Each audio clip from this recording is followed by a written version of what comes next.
母亲，退位令书已经写好了，就差您的城主印了。这是你自小以来做的最妥帖、最周全的一件事。谢母亲夸奖。连退位令书都能伪造，你何不再伪造个城主印呢？多简单的一件事啊！您既然知道这些都可以伪造，那单凭这一封可以造假的令书，又如何服众？不如母亲，您再帮我最后一次，从这里走出去，在议事厅当众宣布，您让位于我，废陈芊芊于庶人。您不是也说过吗？您一直把我当继承人来培养。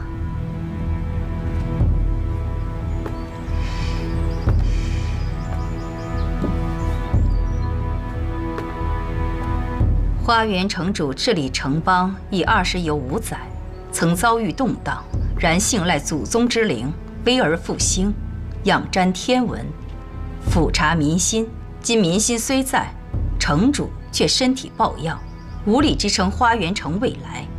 三郡主陈芊芊虽获封少城主，奈何其品行不端，道德沦丧，不堪大任，远不及二郡主陈楚楚宅心仁厚，心系百姓。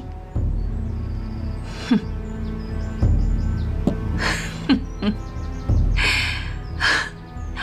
好一个宅心仁厚，心系百姓，好一个道德沦丧，品行不端。你知道吗？当年你出生的时候，正是花园、玄湖两城交战之时。裴思君为了保全花园城，以身殉职。当时我就想，把你培养得像他那样刚正。后来，你越来越像他。如果你能继承花园城，继任城主之位，也算是贤能者居之。母亲何故提起已故裴思君？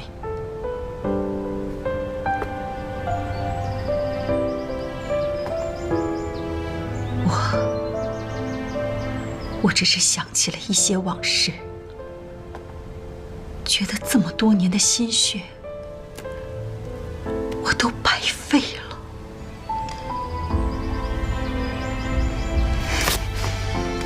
母亲，时间差不多了。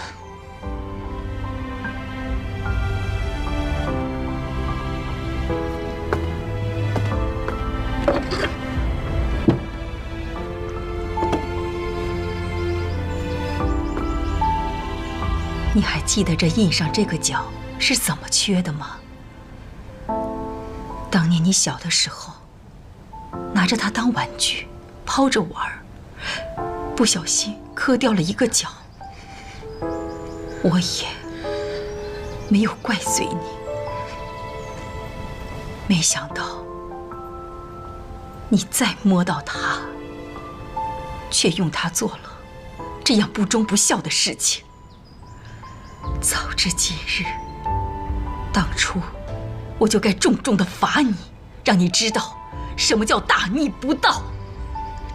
事已至此，我已经回不了头了。城主，你敢威胁我？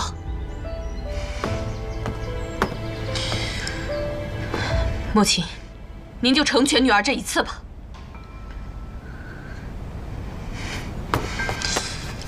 你给我楚楚！二郡主，韩少君反水了，我们的人已经被全我护城军控制了。什么？韩硕居然敢算计我！你这个引狼入室的蠢货！韩硕此人心机颇深，岂是你能驾驭的？只有芊芊才可以。韩硕，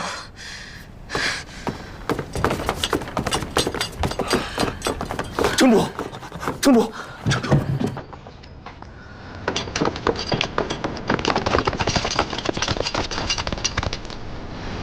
韩硕，你嘴上说与我联手，却在我与母亲周旋之际出卖我。是二郡主太容易轻信别人，就像曾经的我一样。骗你的人是陈芊芊，我一腔真情，你却因为她的过错这般对我。只怪你们都是花园女人。难道你的心中就只有陈芊芊吗？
裴恒，你偷了华符，立刻将韩硕拿下！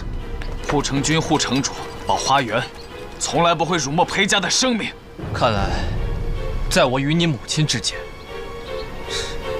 你选择了你母亲；在我与花园之间，你选择了花园。韩硕，我对你的情谊跟我要保护花园子民这件事情上并不冲突，你能明白吗？把他们拿下！报！裴司君，一群山匪助我们拿下了城门。山匪？难道是孟过？孟过？怎么把他给忘了？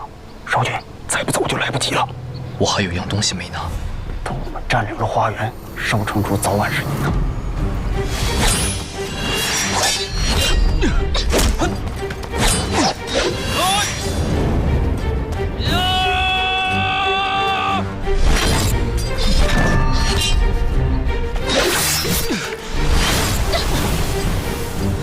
芊芊，跟我走！住手！母亲，将韩硕、陈楚楚拿下！母亲，楚楚，你我二人之间的母女情分就此了结。也许一开始是我欠了你的，可现在我们两清了。少城主，我的信您收到了吗？韩硕，少城主派我跟着你，就让你逃了。今日我要将你重新请入，不枉少城主所托。韩硕，收吧。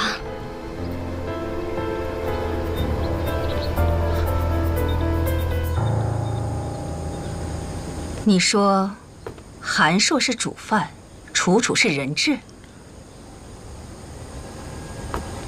楚楚向来谨慎懂事，若不是被歹人胁迫，必不会做出为辅之事。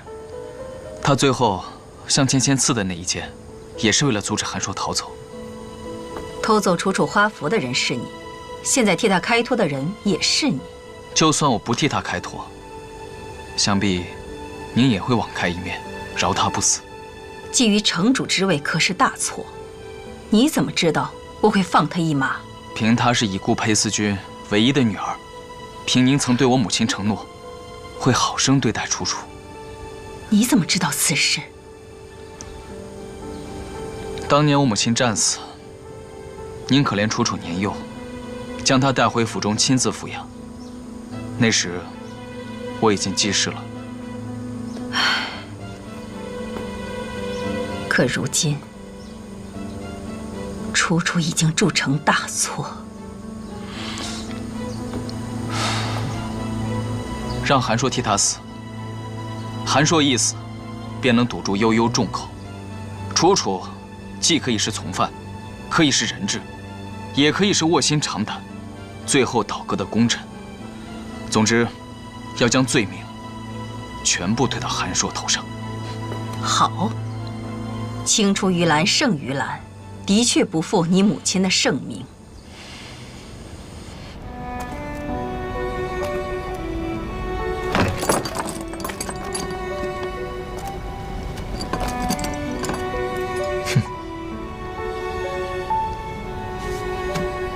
千算万算，还是算漏了孟过那阵人马。当初真应该听白吉的，将孟过收为己用。最后还是如你所愿了。我是来救你的。你觉得现在我还能活命吗？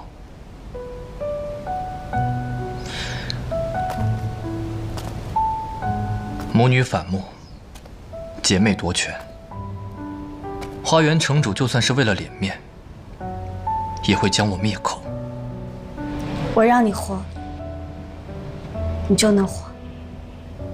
你以为现在我还会信你吗？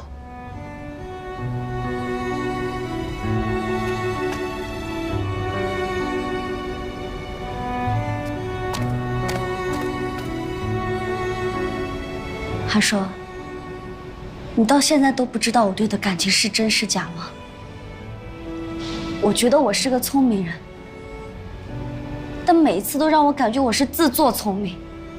无论我想做什么，到最后都会按照你的想法发展。我想什么了？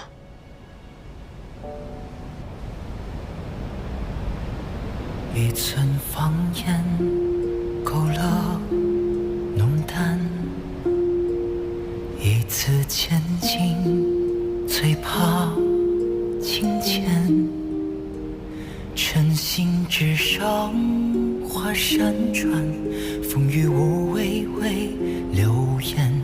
醒来的夜半，多少汹涌波澜。一方期盼，纵观浮难。一朝之地，恩怨纠缠。黑白两色且周旋，落字不意会亦难，自是决断。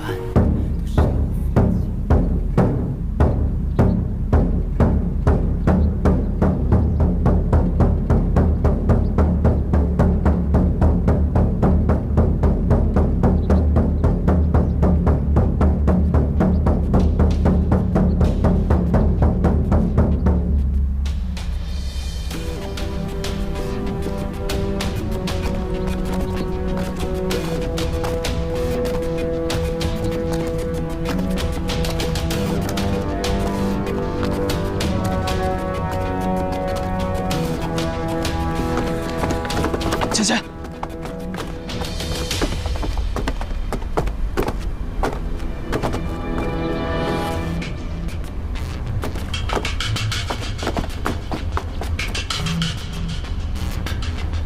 母亲，能不能不杀韩硕？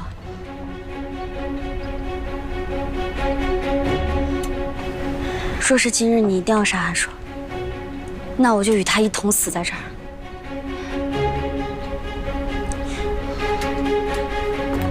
我与韩硕已经是真正的夫妻了，这次我没有骗你，女儿是真心喜欢他的。我可以把少城主之位给楚楚，有您的教导，他一定也会是一代贤明的城主，母亲日后也能高枕无忧了。母亲，你就当陈芊芊与韩硕成婚当日就已经死了。我求求你了，求求你放了韩硕吧，只要你放了他，女儿什么都不要了。那我呢？我怎么办？你竟然为了一个男人，连母亲都不要了吗？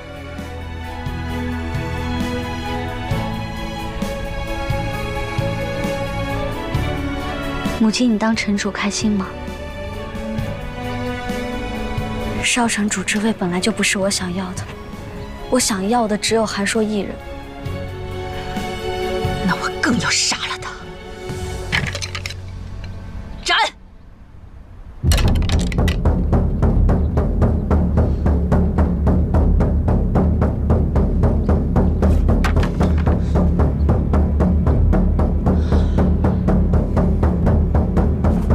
韩硕，芊芊，芊芊，芊芊！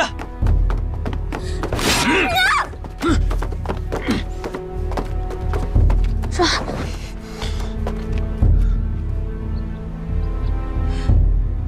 希望我的死能让这场祸事有个结局。请母亲放过韩硕。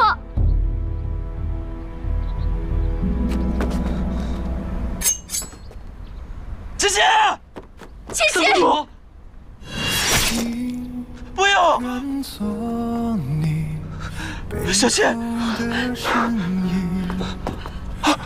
我走路。小芊，小芊，芊芊！盼圣光景，只恋你聆听。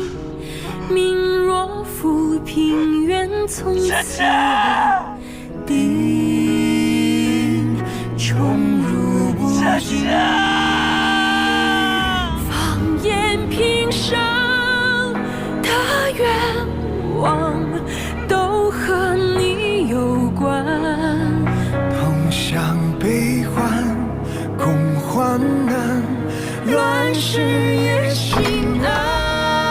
趁我余生未满，可否相结伴？有你分担，我心甘盼。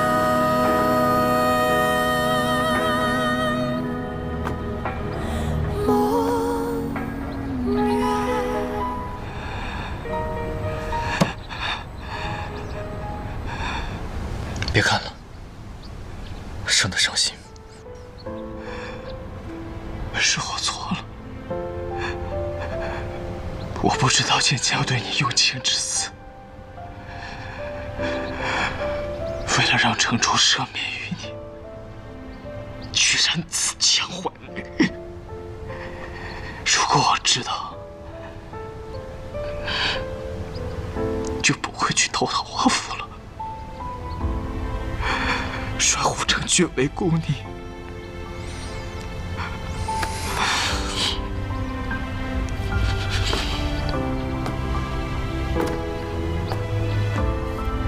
形势所逼，立场不同。你也是为了救芊芊，也不会献计城主，将所有的罪名推给你一人。是你让城主杀我，这就完全出于私心了吧？你以为我死了，你就能和芊芊在一起？是我害芊芊殉情，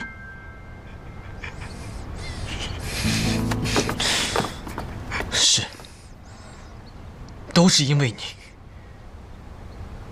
你看，他宁愿自己躺在棺材里，也不愿意让我死，却和你在一起。你还有颜面说这种话？芊芊此亲，你丝毫不见悲痛，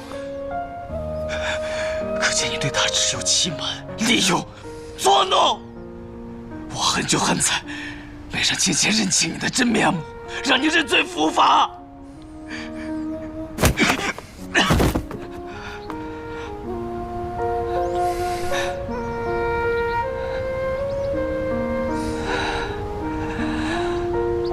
事已至此，此生你与芊芊无缘，此后你就忘了他吧。忘不了，怎么可能忘呢？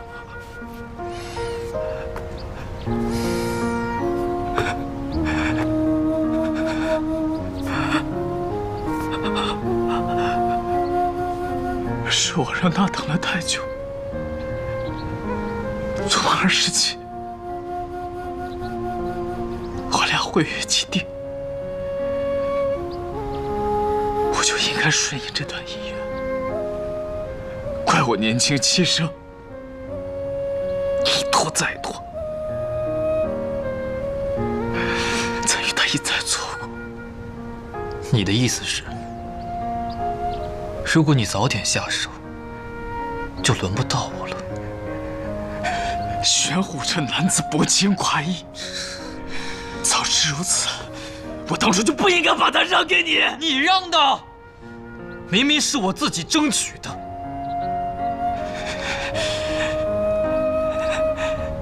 我对芊芊一片真心，竟被你看成草芥。真心？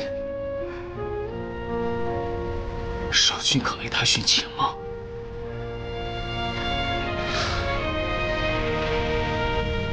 殉情？你不敢，但我敢。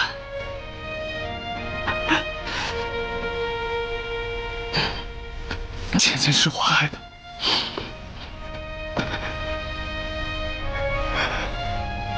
我不会让她一个人孤单上路。别，你等等，别冲动。我去陪她。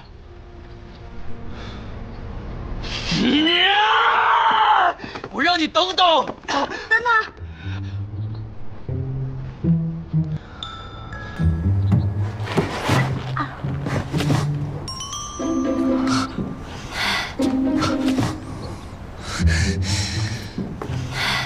裴安，芊芊，芊芊，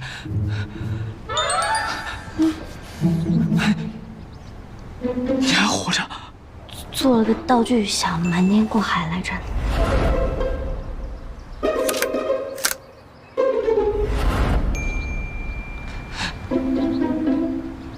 你这诈死啊！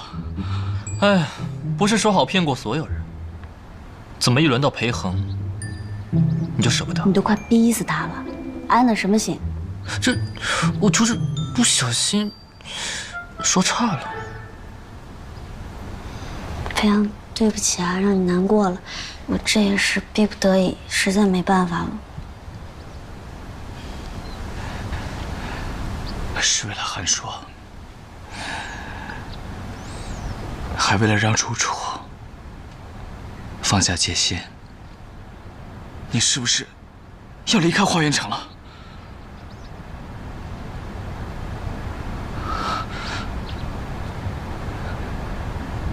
韩硕，你出去一下吧，我有话要跟裴恒说。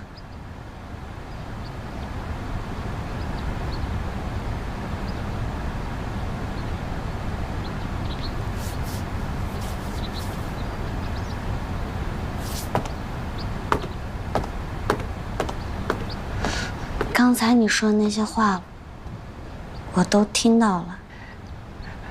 如果能早点有这种勇气，我们也许不会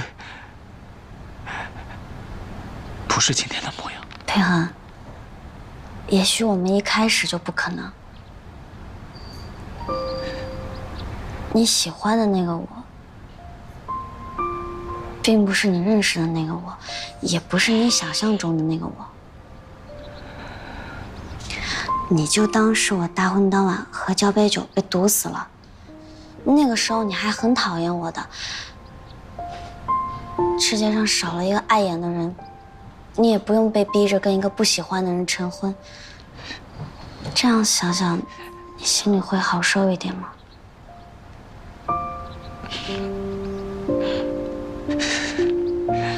可你没死。我活到今日，最庆幸的事，就是在你大婚之后，喜欢上你。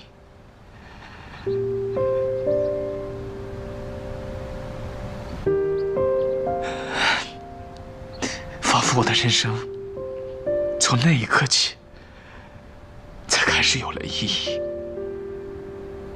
是你告诉我，我可以有我自己的理想。可以像女子一样，做自己喜欢做的事。可到后来，我才发现，我的理想，我最喜欢的，只有你。可我也是遇到韩硕之后，我才知道爱是什么滋味的。裴恒，你以后会遇见一个很好的人，所以你不必再牵挂我，我会过得很好的。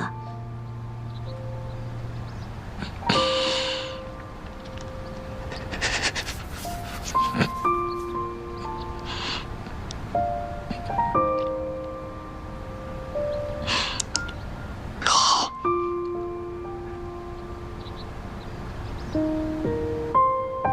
从明天起，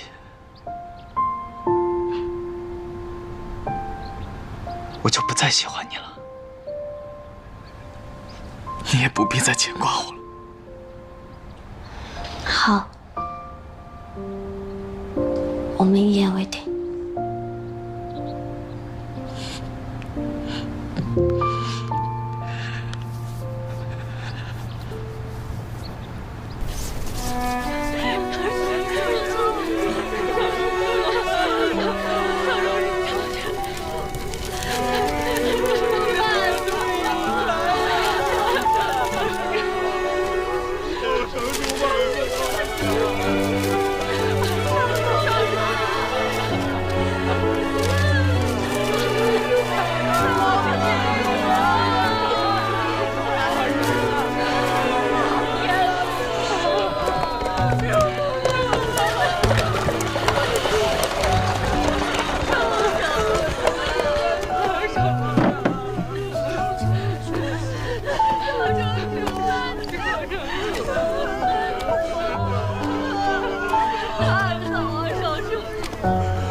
你来做什么？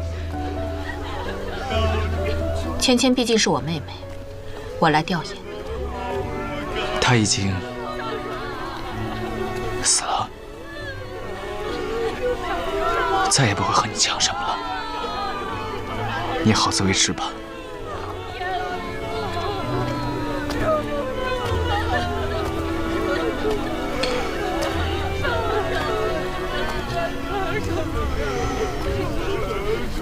你说，陈芊芊死了，裴恒为什么没有哭？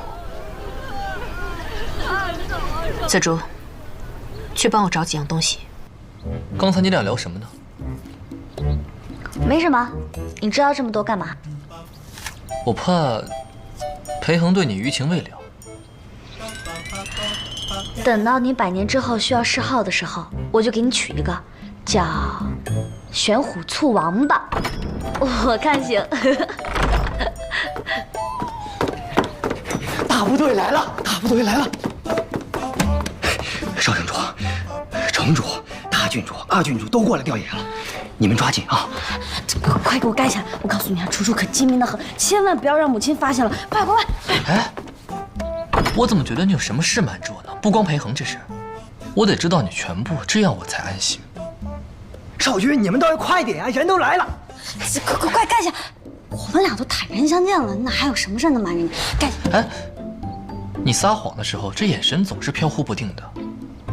你还没跟我解释过，你武功呢？我到玄武城再给你解释好不好？你先盖下来，快来不及了。行，那就说定了。如果你再敢骗我，我就要镇夫纲了。多人让凤。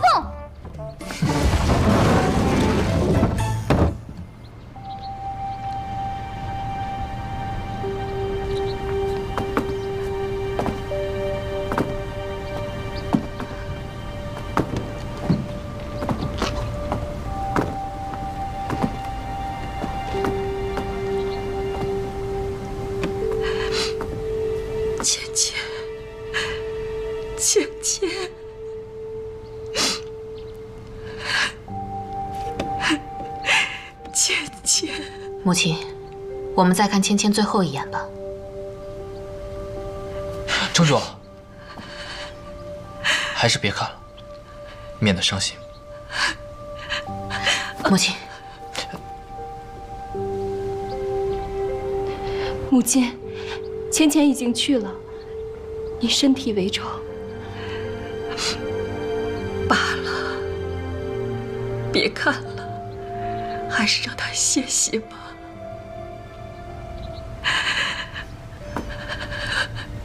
母亲，我有一个可保尸身不腐的方法，能让故去的人音容永存。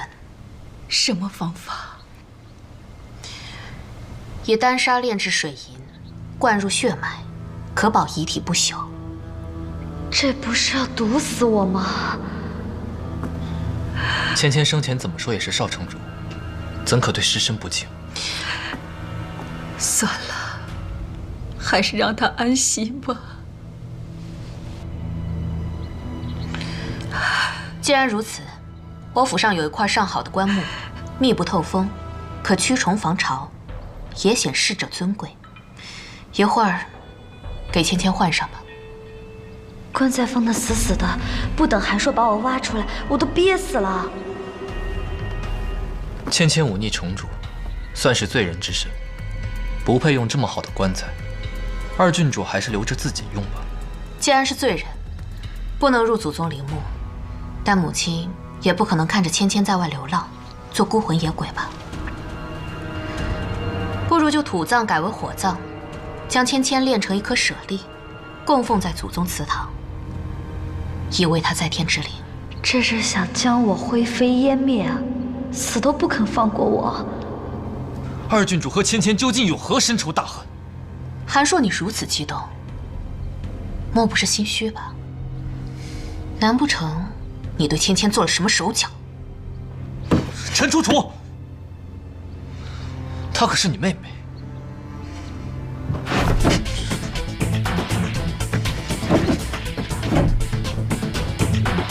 哼！陈楚楚，住手！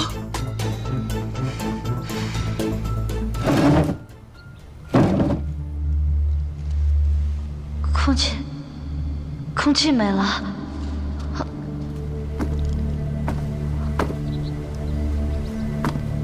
芊芊，芊芊，我的女儿。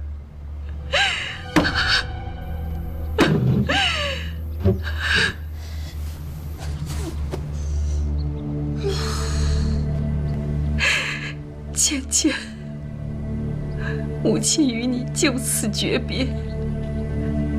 你若泉下有灵，就常常到母亲的梦里来。每逢初一、15，我会为你祭祀。你的2位姐姐也不会忘了你的啊！城主节哀啊！城主节哀。母亲，母亲，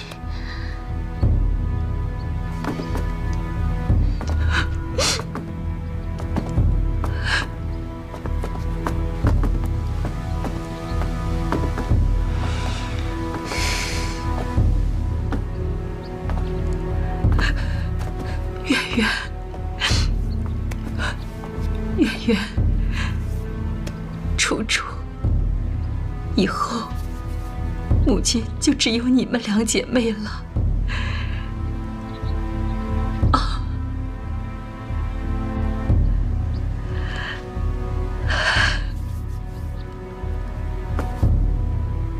芊芊的后事就由我来处理，你们都退下吧。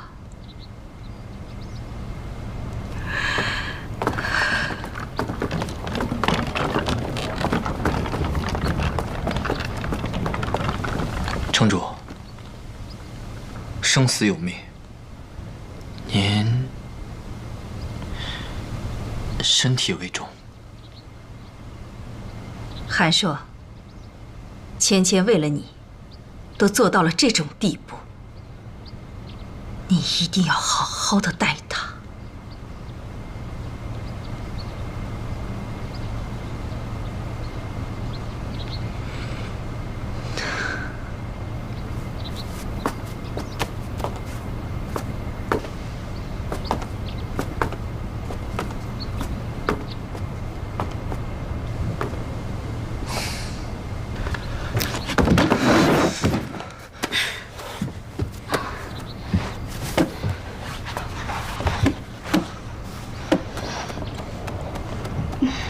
母亲就这么走了？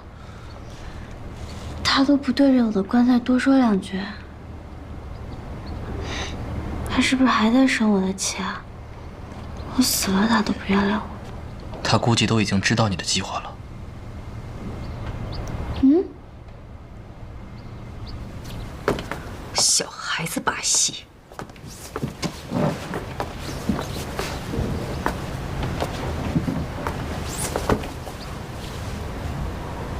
城主是说，三公主炸死了。要不是我护着，早就露馅儿了。哎，这个三公主也真是任性，为了救韩少君，居然惹城主伤心。她不光是为了韩硕，她也是为了花园城。从此以后，我这儿就剩楚楚一个继承人了，少了许多的纷争。花园城百姓拥戴她，可是楚楚容不下她。如果她不死，我和楚楚之间就不会相安无事。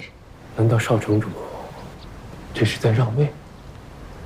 今日我默认了他的死讯，就算是割舍了这段母女情。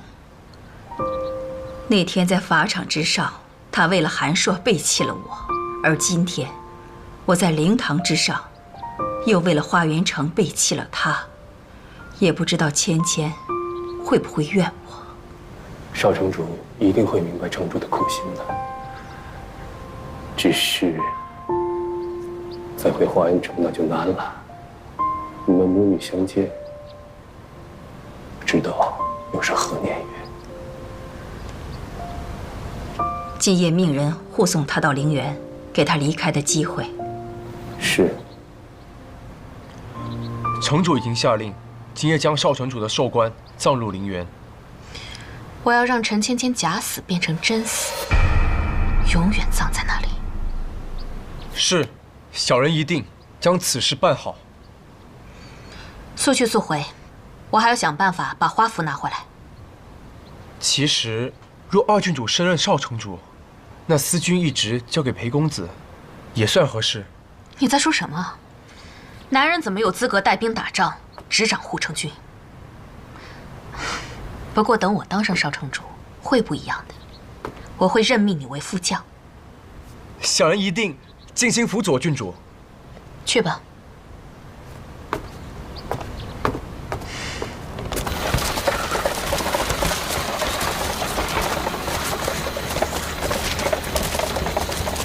你能不能快点走啊？我好害怕哦，这里面很吓人。你怕的话，我进去抱着你。啊别，你进来搞得跟殉葬似的，而且这里面氧气也不够。氧气是什么？氧气就是人活着必须要的一种气体，要是没有，人就活不下去了。那你就是我的氧气。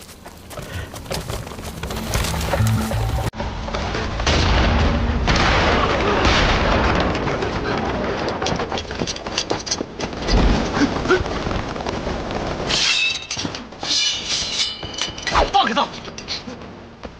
苏子英，陈芊芊，你果然还没死。爷爷，你别冲动，你先把刀放下。你想要什么我知道，你放下刀，咱俩好好聊，好不好？我想让你死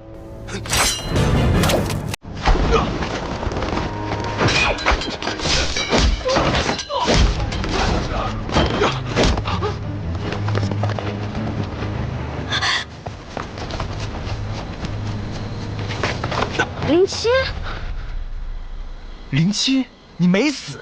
我仇还没报，当然不能死。说，是不是陈主处派你来的？谁派我来的不重要，重要的是，你们都不该活着。有本事，杀了我。你说你早就归降于我，不就没这么多事儿了？你想如何处置他？二城主，弃秦弃纵吧，他一定会改过自新的，对你心服口服。孟大哥，苏子英跟你不一样，放了他就抓不回来了。我追他到天涯海角。到底怎么处置？苏子英三番五次想要置你于死地，此人死不足惜。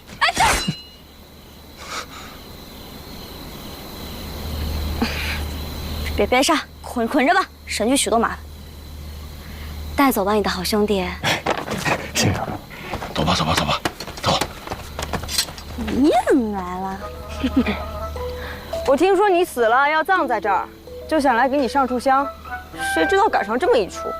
哎，早知道我就晚点来了，说不定真的能给你上炷香呢，居然把你给救了。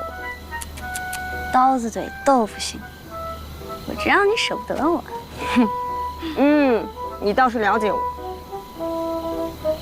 如今诈死的计划被处处看破了，之后明枪易躲，暗箭难防了。你跟我回玄虎城吧，我带你回家。以后花园城的事和你再也没有关系了。咱们一起去玄虎城吧。不行。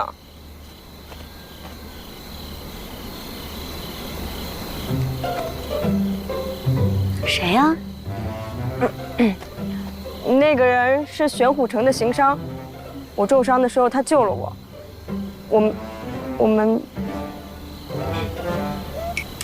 你成婚了？那好啊，叫过来一起，一路还能作伴。叫来，小来。哎呀，谁要跟你们一起了？如今我可是有夫君的人。如今我也是有夫君的人。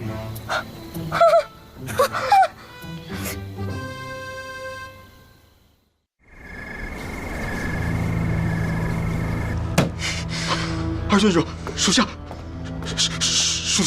下无能。林七天突然出现，救了那陈芊芊。林七竟然还活着！苏子英被俘，一群人往玄武城的方向逃了。一群废物！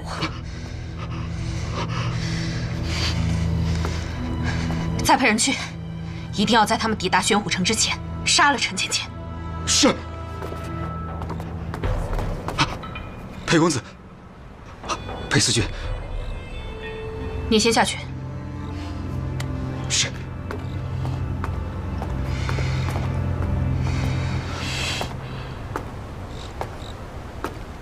城主已经公告天下，对于花园城百姓而言，少城主陈芊芊已经死了，而大郡主的双腿还未痊愈，继任城主只剩你一个人选。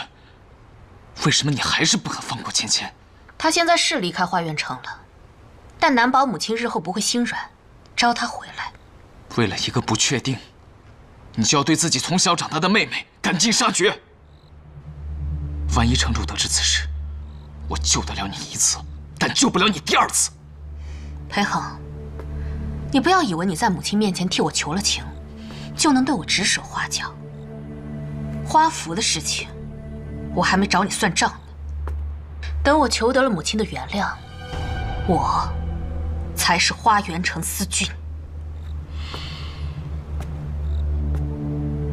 暂且不说城主会不会原谅你，你别忘了，护城军和裴家军一脉相承，司君一职理应由裴家后人执掌。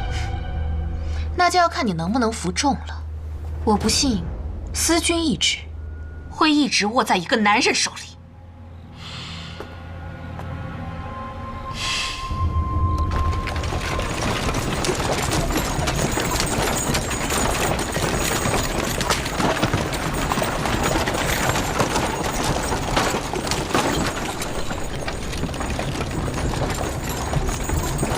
你在怕吗？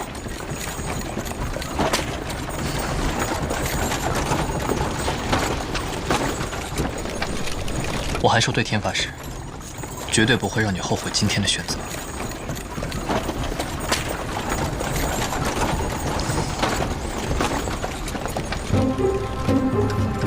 你干什么？我就想这么一直看着你。我总觉得你这眼神里面透露点什么。想起大牢之夜，总有点情不自禁。青天白日的，你克制一点。此去玄虎城，途经威猛山，想起客栈储物间那一幕，总是有点遗憾。遗憾你找白洁去，你找我干嘛？哎呀！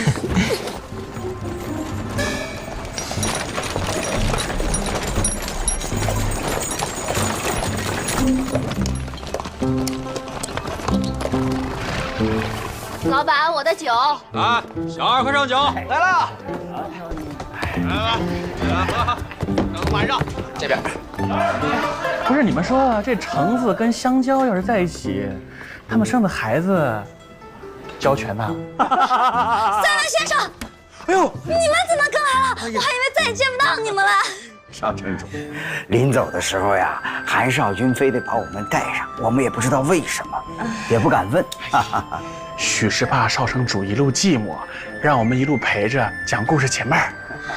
恭贺少城主，贺喜少城主，绞尽脑汁躲过明枪暗箭不容易，终于活到了大结局。这多亏了三位先生的出谋划策，我这也是纯属侥幸，有道是3个臭皮匠顶个诸葛亮。哎，其实我可是站在少城主和裴思雪这边的。你懂什么？那少城主跟韩少君矛盾有多激烈，感情就有多浓烈。这话也不能这么说，这感情也是有很多种的。就是，谁会喜欢那个一开始就要非杀死自己的人？谁像少城主这样扭转乾坤？不是，那你家二郡主一开始还那么温柔呢，那么现在也，人呐，不能只看外表，你说是不是？是，二郡主还不是少城主逼的。不，等一下，你们都知道了？苹果、橙子、香蕉，不是，你们这是什么时候知道的？是这样的，你不是刚开始的时候想撮合香蕉跟苹果在一起吗？设计一出美救英雄，让这香蕉啊流落到这个教坊司，然后呢受人欺凌，到关键时候呢再让这个苹果呢把他给救出来。可是当天呢你就带了这个韩少君去了教坊司，还逼他与越人比武。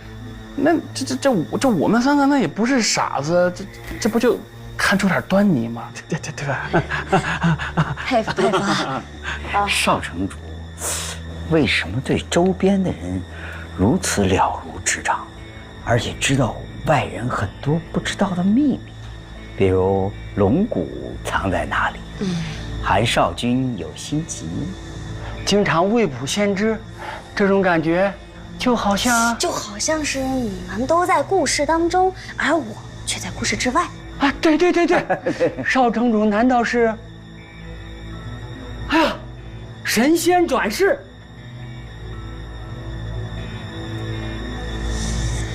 随便吧，怎么说都行，反正这苹果的确是楚楚，橙子是我，这香蕉自然就是韩少君了。这个故事呢也是我写的，有朝一日等3位先生进入到自己撰写的剧本里，处境也就会跟我一样。这么说来，是少城主创造了我们呐？哎呦，没有。等我回到花园，一定把少城主的事迹编纂成册，流芳千古。可瓜，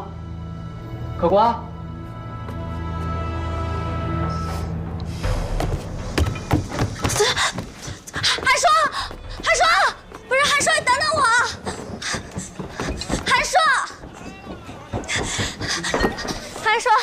韩硕，你别跑了，韩硕，不是，你听我解释。好痛，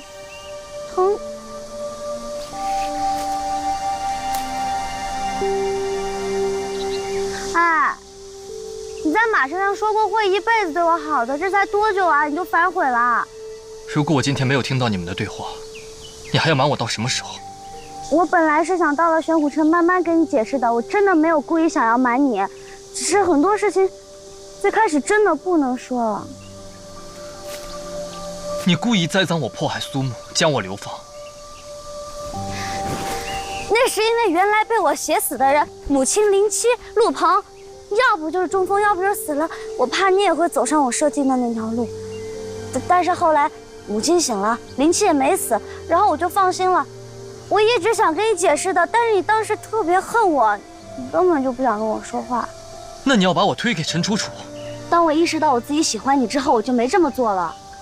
我心急你也利用？那我不是偷龙骨治好你的心急吗？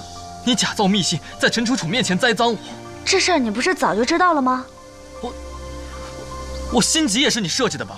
刚刚不是说了吗？我治好了你的心急。你是治好了，那不是因为是你设计的吗？我懒得跟你解释。干嘛？不生我气了？我只是太意外了，但我现在终于明白了，你之前为什么总是骗我。我做的事，又总是与你的初衷背道而驰。你为什么与我从小遇到的每个女子都截然不同？我曾怨过你没心没肺，猜不透你到底几分情意。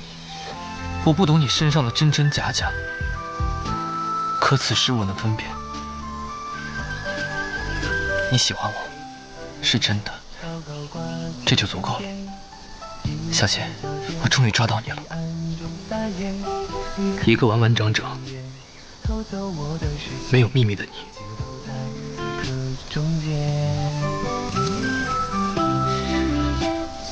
我喜欢你，是真的喜欢你。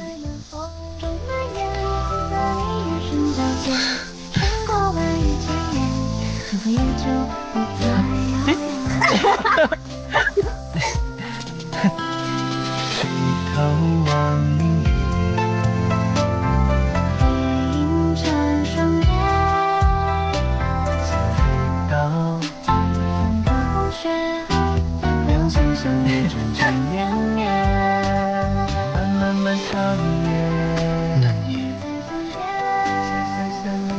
你究竟是不是神仙？你拜拜我不就知道了吗？娘子在上，请受夫君一拜。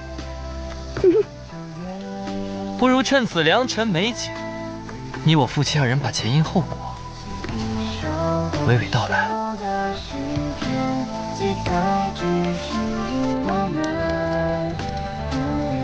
编剧就跟写戏的话本先生一样。哦。大到两个完全不同制度的国家，小到一草一木，都是我创造的。所以他们是谁，要做什么事情，要经历什么多的波折，我大都知道。所以我一进来就知道你要杀我，所以也就才躲过一劫。所以，其实我只是画板中的人。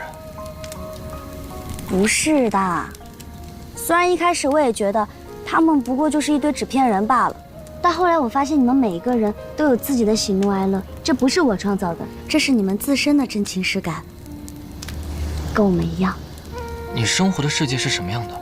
是像花园城，还是像玄虎城？我们的世界，在我们的世界里，男人做主还是女人做主这件事情上，有些时候像花园城，有些时候像玄虎城，这本来就是一个争论不休的话题，所以我就写了这个故事。你的世界有没有可能也是一个编剧创造的？有可能啊，反正真真假假，谁说得明白？你们世界的编剧都像你这么可爱？那不仅是可爱，而且还特别有才华。每一个编剧在创造自己的故事的时候，都会特别的用心。虽然有时候会有一点小漏洞，有时候会洒洒狗血，有时候也会有一些自暴自弃的无聊梗。但是他爱他笔下的每一个角色，有时候还会跟角色谈恋爱。那你有跟裴恒谈过吗？这其实不一样，你是男主角，男主角呢是属于女主角的，男二呢是属于大家的。裴恒不知道这事吧？当然不知道了。不许告诉他，这个事吧，只有我能知道。哎，这故事的结局是什么呀？结局啊，原本是楚楚继任了城主，日月同辉，天门大开。我也是写到这儿的时候睡了过去，才来到这个地方。所以我猜测啊，可能要等到日月同辉、天门大开的那一天，我才能够回去。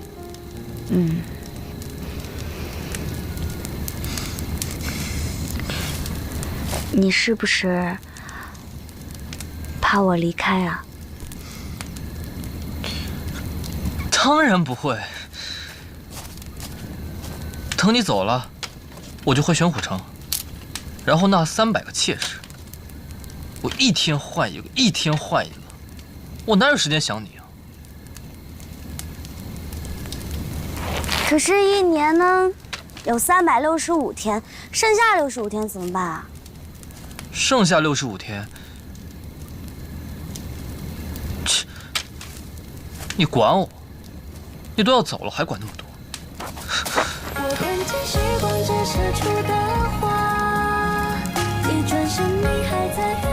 那剩下的65天，你留给我好不好？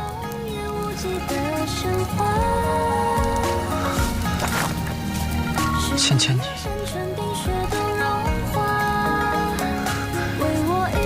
你愿意留下来？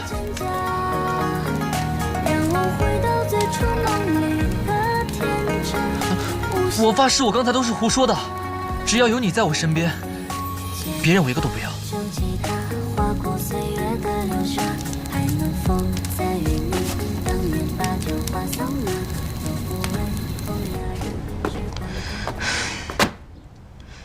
算日子，他们也该到玄虎城了。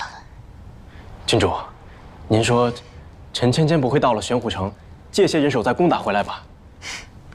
陈芊芊这般刁蛮任性，也就只能仗着母亲的宠爱折腾2下。她逃到由男人掌权的玄虎城，能兴出什么浪来？前面领头牵马的是少君，少君为陈氏牵马，这样好吗？你我夫妻2人在花园城如何，在玄虎城就如何。恭迎少君回城。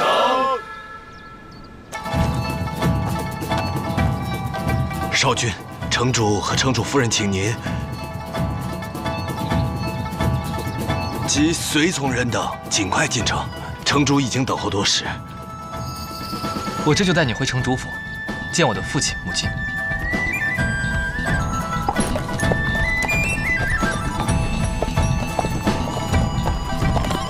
玄虎城的人对我们也太热情了。先看他们的热情对的是谁。以前我患有心疾，没有这样的场面，当然以后也不会再有。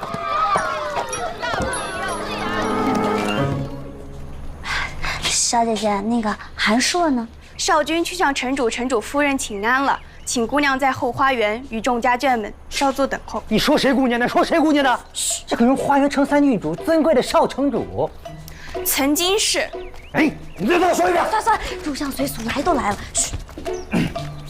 这位公子留步，我们玄虎城男女有别，这后花园是城中贵族家眷女子聚会等候之地，这不相干的男子想要进去，得先净身。没事，我自己去，你就在这儿等我。小倩，你紧张什么？在花园城混得如鱼得水，怎么到了玄虎城就不适应了？人生如戏，全靠演技，可以的。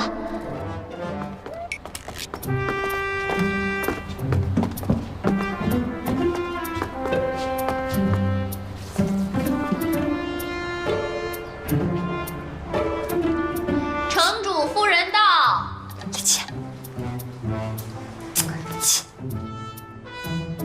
玄虎城是男人当家做主，所以女人在这里比较文静婉约，合理。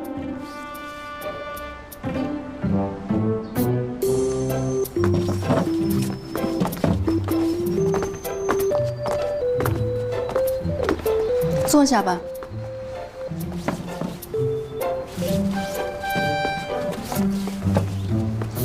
开宴。禀城主夫人，这位就是韩少君带回来的花园女子，陈芊芊。夫人好，我就是韩硕迎娶的妻子。你就是芊芊？是。先用饭吧。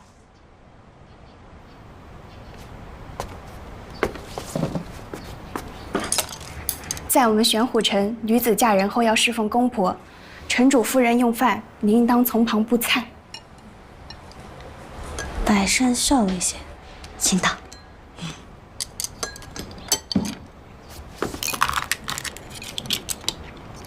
少君这次回来，再就不走了吧？听说呀，他心疾已经治愈，该不会再入赘花园城了吧？本来就是骗人的，男子汉大丈夫，入什么赘呀？听说花园城是女子当家，那怎么行啊？听说呀，这陈芊芊号称三公主，这名声呐，可不怎么好听呢。蛮不讲理，荒唐无度，还目不识丁呢。啊！传闻猛如火，万一韩硕母亲也误会我，可怎么办啊？哎，夫人，你倒是聪慧，吃这一方面我在行。好，说说，平时还爱干什么？没干什么，自小在宗学堂学习诗词，平时啊就帮母亲处理政务，偶尔呢跟姐妹们一起谈谈诗词歌赋。这兴致一来，我就上山去骑射围猎，累了就与先生手谈两局。逛街的时候帮扶老幼病残，百姓一有难，我立刻就带兵上山清剿山匪啊，尽我所有的力气走好少城主。你要不要脸呀？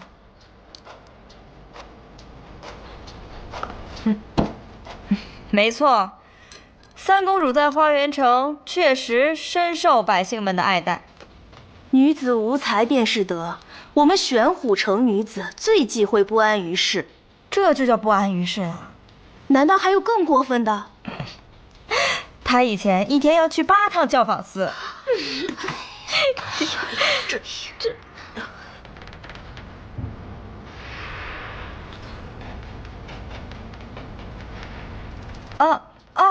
不是你们想的那样的，教坊司是我家开的，特别保守。你能不能别说了？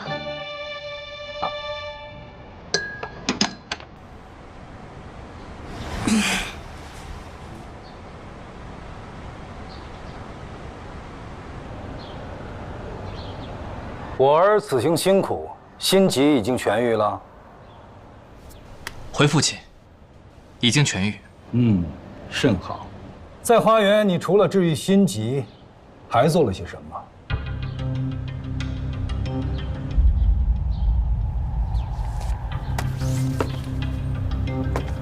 除掉花园城继承人陈芊芊，刺杀花园城主，趁势收复花园，将乌石矿收入玄虎囊中。临走的时候，你做的这一切计划，一个都没完成。为父也不为难你，你不杀陈芊芊，不杀花园城主，不杀花园百姓，这我都理解也赞同。我就想问问你，这矿呢？啊？我的姑奶奶，你说这干嘛呢？回花园。不能回呀，二郡主等着杀你呢。我知道，这也是经过我深思熟虑之后的。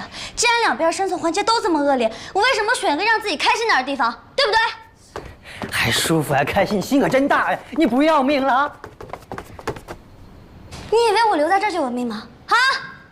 少君夫人要回娘家，需先将女德抄写百遍，熟了规矩才能回去。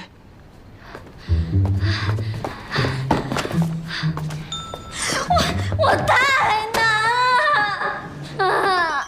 怎么了？还怎么了？哎，你们玄武城人可没给我们少城主好脸子看，还要遵从什么3从4德7出，但凡有一条不合，你就是把我们少城主给休了呀，还要抄写100遍呢。竟有这事？城中规矩向来如此，怎么少君夫人就不能遵守呢？你听听，我抄。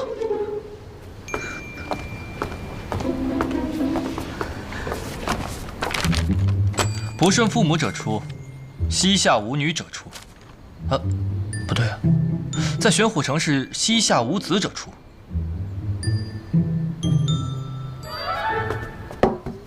你们下去吧，这里有我就够了。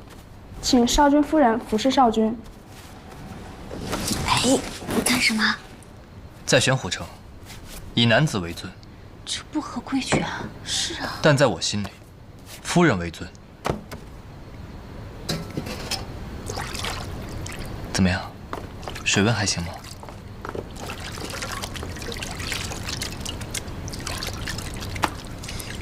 干嘛？人都走了还不松开？让你受委屈了。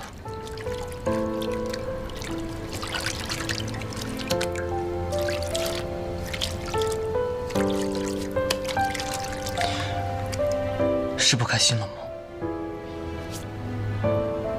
是你太好了。那你还要回娘家吗？不回了。我不想扔下你一个人。你这回到花园走了一遭，什么事儿都没办成，还带上了我这个拖油瓶，不请了，为难你啊。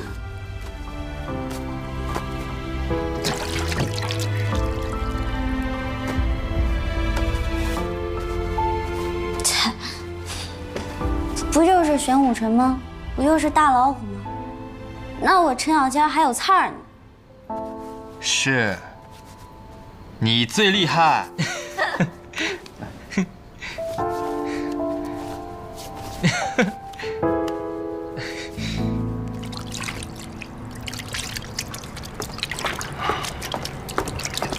城主夫人，少君那边什么情况？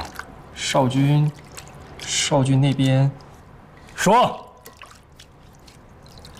少君竟给花园城的女人洗脚。岂有此理！堂堂七尺男儿，怎么会向一介妇人低头，还给她洗脚？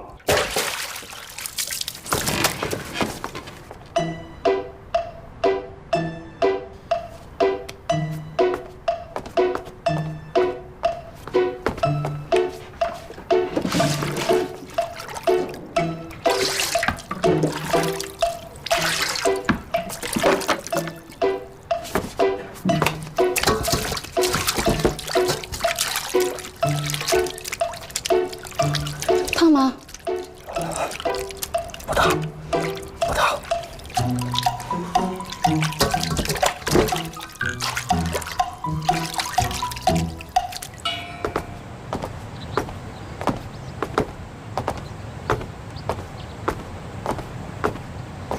啊，二郡主。啊，二郡主请回吧，城主正在休息。等明日再来。母亲身体欠安，自然该多休息。往后，我日日都会来向母亲问安，希望母亲身体早日康健。二郡主孝顺。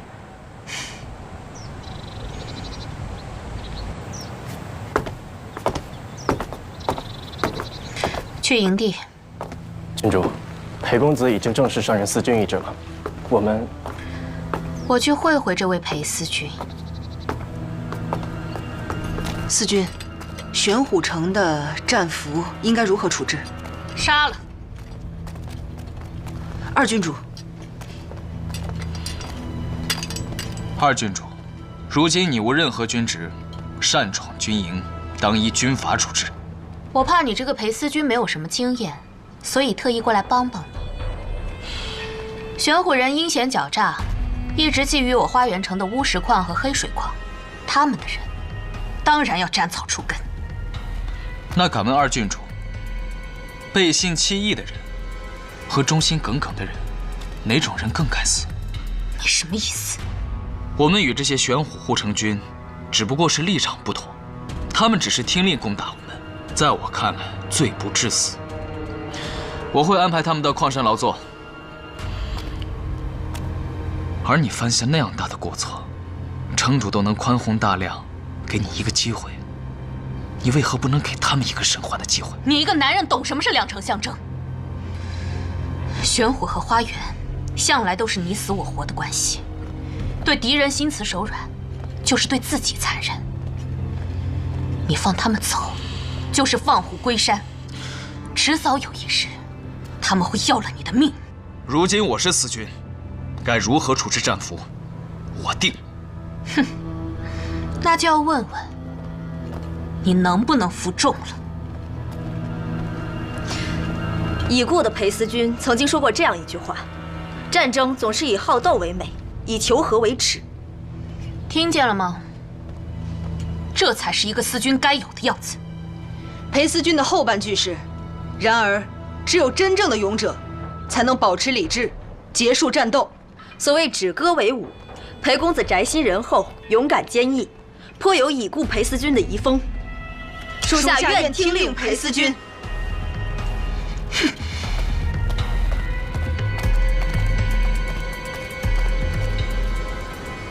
输了卖输了啊！新鲜出炉的，传闻中的三公主，三公主。老板，有没有讲三公主跟裴思君的书啊？有，全都有。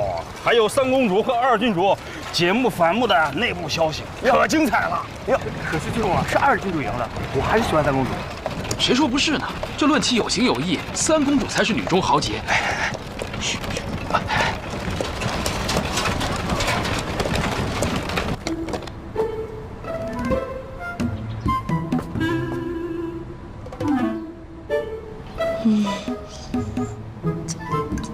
各位今日找我，有何贵干？还请少君夫人教教我们御夫之术吧。啊！少君给您洗脚的事情都传遍了。女人嘛，嘴上说三从四德，谁心里不希望反过来？男人样样都听自己的。要我说啊，还是少君夫人这种日子舒坦，少君对您言听计从的。小人心生羡慕，还望少君夫人不吝赐教，来日小人觅得良婿，必当涌泉相报。小人多嘴了。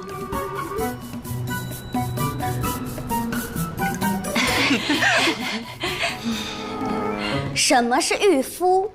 让男人言听计从，当牛做马。不对，这不是真正的平等。今天你们想了解的御夫之术，其实就是御己之术啊！御己？御己？女人啊，要懂得去做真正的自己，为自己创造价值，为夫君创造价值，这样他才会懂得珍惜你，尊重你。那，你爱一个人呢，并不是一厢情愿的去依赖他、服侍他，他才会给你你想要的东西。夫妻二人相处，无论男女，都要懂得去经营自己，让对方明白你的存在对于对方来讲十分的宝贵，自然也就离不开你了。哦，有道理，有道理啊！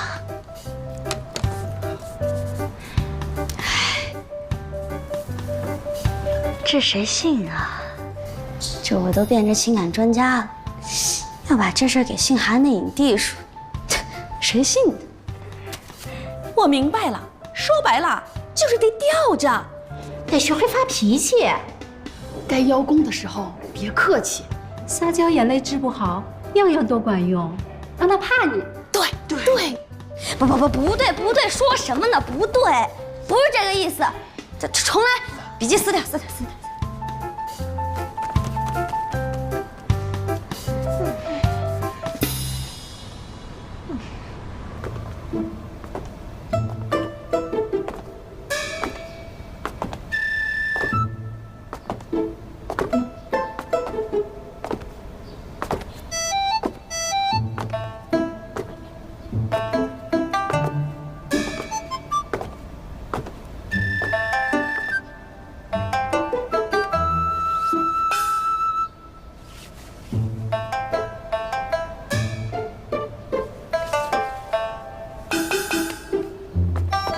开席吧。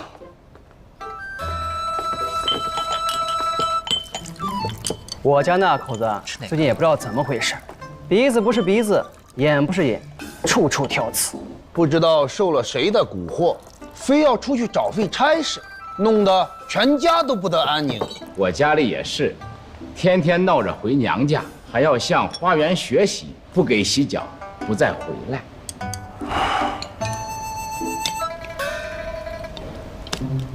来，舒儿，你我父子二人许久没有一起喝酒了，今天一定不醉不归。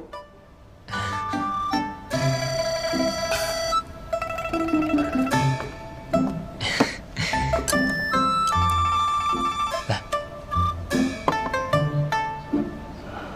芊芊啊，听舒儿说你在花园城时经常参与政务，且业绩颇丰。 那不如你来说说，刚刚你这几位叔伯的矛盾该如何调解啊？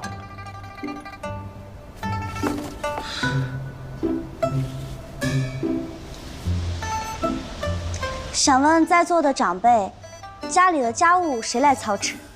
我家夫人呀。孩子谁来养育？我家夫人啊。父母谁来照顾？我家夫人啊。那你们有没有想过，你们家的夫人就像是伺候你们的丫鬟？ 照顾孩子的乳母，服侍父母的仆人，看似一个人在家里享清闲，实则上是一个人做了3个人的活。那在座的各位叔伯，有没有对自己家夫人说过一句“谢谢，辛苦了”？没有你，我可怎么办？我们不曾对家里的管家、厨子、仆役说这样的话呀。那你的意思就是说？ 你们的夫人也就像管家、仆人是一样的了。荒唐，这是诡辩。哎，少君还给他洗脚呢。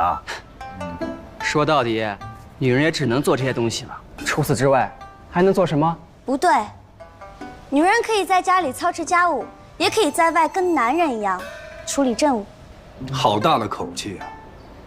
那我来考考你，司户统计近些年的出生人口。 发现人口逐渐下降，究其原因是男女婚姻出现了问题，对不对？女子开始和离和改嫁，甚至有些人不成亲，导致生育下降，青年男子减少。那大家知道是为什么这样吗？玄虎城男子自以为是，不问对方喜好就擅作主张。 说白了，就是大男子主义，做什么说什么都得听他的。这样的男子谁会喜欢？依我看，就是你们这群女人在搞事情。我们玄武男子相貌堂堂，谁不喜欢？以后凡超过16岁未到婚嫁的，都要交罚金。罚金？单身税？可这也解决不了问题啊。交税不够，那不嫁人就直接关起来。荒唐！ 出现现在的情况是女人的问题吗？这分明就是男人的问题啊！你们不想想如何去改变男人的问题，反而把责任全部怪在女人身上，有趣。依你说，那该怎么办？想不出来就算了，免得浪费大家时间。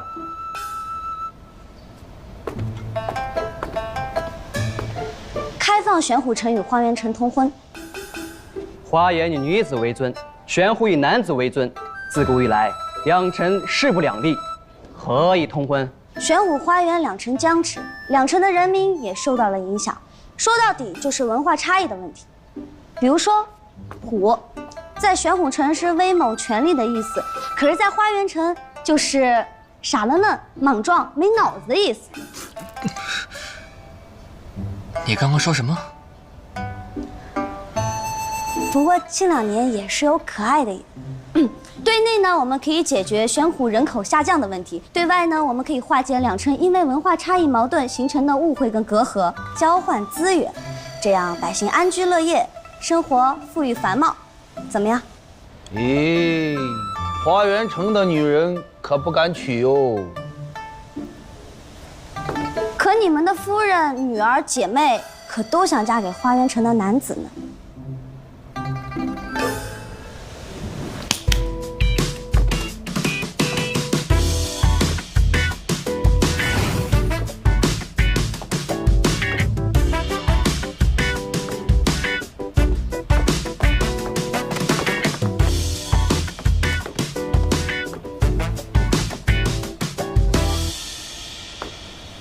甜言蜜语型的，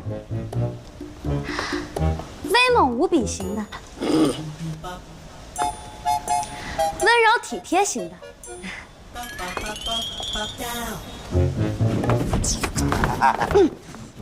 收纳无脑型的，各式品种，只应有尽有。姐妹们，想嫁吗？常言道，聘鸡司晨，家必亡。妇人们还是推居内室为好。今日到此为止吧。父亲，我觉得小千所说的不无道理。你还敢开口？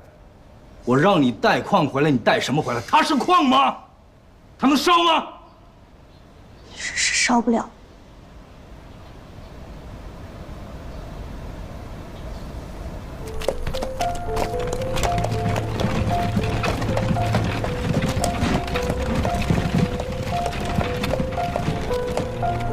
郡主，请把您的兵器交给属下保管。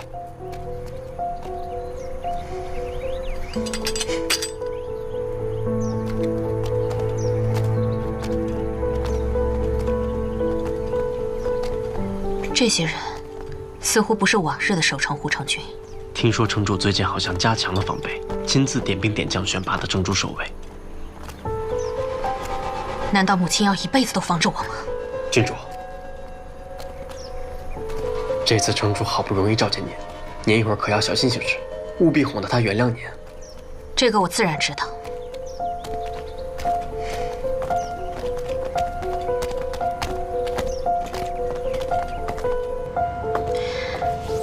母亲，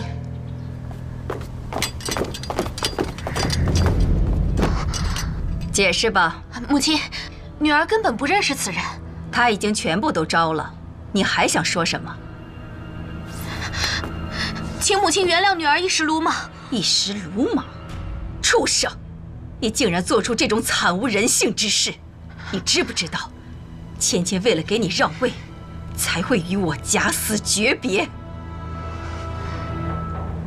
又是为了我，他做什么都是对的，都是忠义两全，而我，就是一个坏事做尽、无情无义的人吗？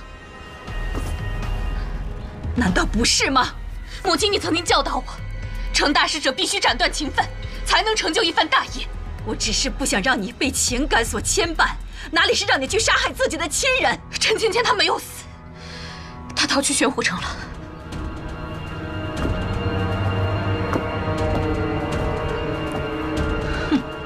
那我倒要谢谢你放过芊芊一马了。我真是没想到，当初我把你当亲生女儿养育，反过来，你倒要杀了我的女儿。难道我就不是您的女儿了吗？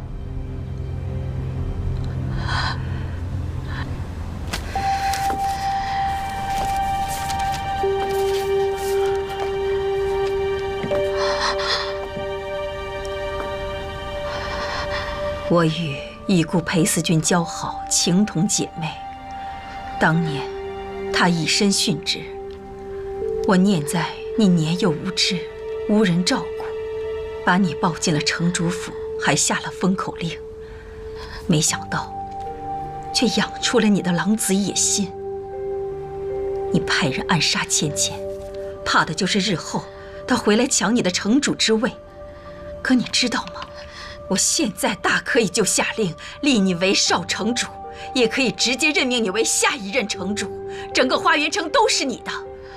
可你看看你现在的自己，你德不配位，城中的百姓子民，加上跟随你多年的护城军，都不愿归顺于你。